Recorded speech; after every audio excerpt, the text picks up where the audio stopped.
என்னம்மா டிஃபனு? பூரி செஞ்சுட்ருக்கேன். பூரி தான் பூரிக்கு உருளைக்கிழங்கு மசாலா.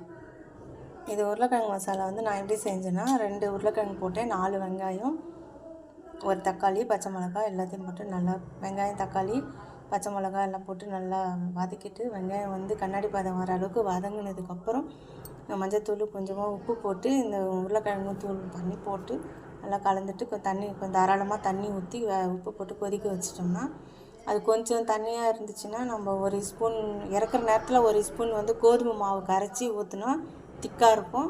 இல்லை அப்படியே சாப்பிட்டாலும் சாப்பிட்லாம். இதில் நிறைய வெங்காயம் போட்டு சாப்பிடும்போது தான் சூப்பராக இருக்கும். உருளைக்கிழங்கு கம்மி பண்ணி வெங்காயத்தை அதிகமாக போட்டு இது மாதிரி தண்ணியாக வச்சு சாப்பிட்டோம்னா ரொம்ப நல்லாயிருக்கும் ஃப்ரெண்ட்ஸ்.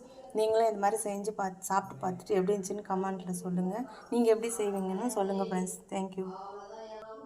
கொஞ்சம் இந்த மாதிரி தாராளமாக எடுத்து மேலே ஊற்றி அப்படியே நம்ம நல்லா ஊறின மாதிரி சாப்பிட்டோம்னா சூப்பராக இருக்கும் ஃப்ரெண்ட்ஸ். இந்த மாதிரி சாப்பிட்டா ரொம்ப நல்லாயிருக்கும். நீங்களும் ட்ரை பண்ணி பாருங்கள்.